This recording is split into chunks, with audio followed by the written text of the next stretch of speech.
शेतकरी बंधूंनो नमस्कार. मी Ganesh Tayde Sahyadri agro services या यूट्यूब चॅनलमध्ये आपलं सहर्ष स्वागत करतो. शेतकरी बंधूंनो, आज आपण चर्चा करणार आहे आले अद्रकच्या बाजारभावाविषयी. येणाऱ्या काळामध्ये आले अद्रक बाजारभाव वाढू शकतं का, त्या संदर्भात पण आपण थोडक्यात चर्चा करणार आहे. त्याआधी तुम्ही चॅनलला जर आपलं नवीन असाल तर चॅनलला सबस्क्राईब करून घ्या आणि व्हिडिओ शूटपर्यंत जरूर बघा. चालू वर्षाचा जरी आपण विचार केला शेतकरी बंधूंनो, तर बरेचसे नवीन भागांमध्ये जे आहे का अद्रकीचं जे क्षेत्र आहे ते वाढतंय. आणि त्या शेतकऱ्यांना सांगू इच्छितो की आपले जे रानं आहे ते कोरे असल्यामुळे जे आहे का कोरे असल्यामुळे आपल्या प्लॉटमध्ये जो बुरशी असते तर तिचा जास्त प्रादुर्भाव होत नसतो.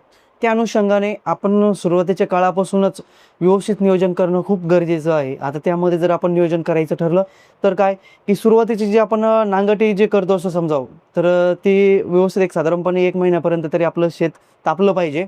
त्यानंतर व्यवस्थित जे कंपोस्ट खत असतं किंवा शेणखत जे असतं रापलेलं, तर शेणखताचा आपल्याला जे आहे का वापर करायचा आहे. 1 एकर क्षेत्रासाठी एक साधारणपणे आपण एक 4 ट्रॉलीच्या आसपास जर आपण शेणखत टाकलं तरी पण अतिशय चांगल्या प्रकारे जे आहे का आपल्याला त्याचा जे आहे का फायदा होणार आहे. आणि शेतकरी बंधूंनो, शेणखत का वापरायचं, कारण की अद्रक हे पीक जे आहे हे खूप स्ट्रॉंग पीक असल्यामुळे जास्त दिवसाचं पीक असल्यामुळे याला खाद्य खूप लागत असतं. आपण जेवढं त्याला देऊ तेवढं ते जे आहे का घेत जात असतं. तर त्या अनुषंगाने आपल्याला सुरुवातीच्या टप्प्यामध्ये बेड भरणीच्या वेळेस आपण कंपोस्ट खत असो किंवा वर्मी कंपोस्ट असो किंवा मग आपलं शेणखत असो किंवा कोंबड खत असो, कुठलेही खत आपल्याला टाकणं खूप गरजेचं आहे. त्यामध्ये मायक्रो ऑर्गॅनिझम्स खूप प्रमाणामध्ये असतात. जमिनीची सुपीकता वाढवण्यासाठी, त्याचबरोबर पीक स्ट्रॉंग आणि त्याचं उत्पन्न वाढवण्यासाठी आपल्याला जे का जास्तीचा फायदा होत असतो. तर ते शेतकऱ्यांना सांगणं आहे की आपण बाकीच्या खर्चावरती नियंत्रण ठेवून जर आपण ऑर्गॅनिकवरती किंवा मग शेणखतावरती जर फोकस केला तर निश्चित आपल्याला येणाऱ्या काळामध्ये जे आहे का त्याचा फायदा होणार आहे.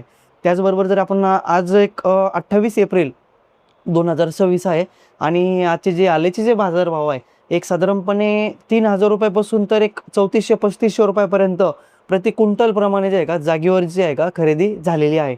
जर त्यामध्ये आपला माल जर डागी असेल तर एक साधारणपणे 1500-1600 रुपयाप्रमाणे जे आहे का डागी माल घेतलेला आहे.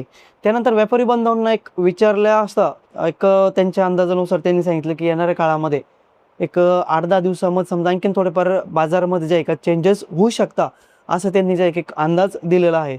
जर असं जरी घडलं तर निश्चित तुमच्यापर्यंत जे आहे का जे बाजारभाव होतील, वाढो किंवा कमी हो, निश्चित तुमच्यापर्यंत जे आहे का पोहोचवण्याचा प्रयत्न करू. येणाऱ्या काळामध्ये जे शेतकरी आले अद्रक पिकाची लागवड करणार आहे त्यांना खूप खूप शुभेच्छा. येणाऱ्या काळामध्ये खर्चावरती नियंत्रण करून आपण उत्पन्न कसं वाढलं पाहिजे, जैविक स्लऱ्यांचा वापर करून किंवा घरच्या घरी आपण काय करू शकतो जेणेकरून आपली जमीनही चांगली राहील, खर्चामध्येही आपली बचत होईल आणि उत्पन्नही आपलं वाढेल, या अनुषंगाने जे आहे का आपण येणाऱ्या काळामध्ये जे आहे का निश्चित नियोजन करा. कारण की मार्केटमध्ये खूप काही सांगणारे पण भरपूर काही झाले आहे, चांगल्या गोष्टी पण सांगणारे खूप झाले आणि फ्रॉडिंगवाले पण खूप झालेले आहे. त्या अनुषंगाने आपण व्यवस्थित नियोजन करणं खूप गरजेचं आहे. लागवडीच्या वेळेला बियाण्याची निवड किंवा बियाण्याची आपण जे खंड करत असतो त्याची व्यवस्थित माहिती घेऊन बीज प्रक्रिया करून त्यानंतर आपण जे काही लागवड करायची आहे. व्हिडिओ जर आवडला असेल तर जास्तीत जास्त शेतकऱ्यांपर्यंत त्याला शेअर करायला विसरू नका आणि चॅनलला आपले सबस्क्राईब केलेलं नसेल तर सबस्क्राईब करून घ्या. धन्यवाद.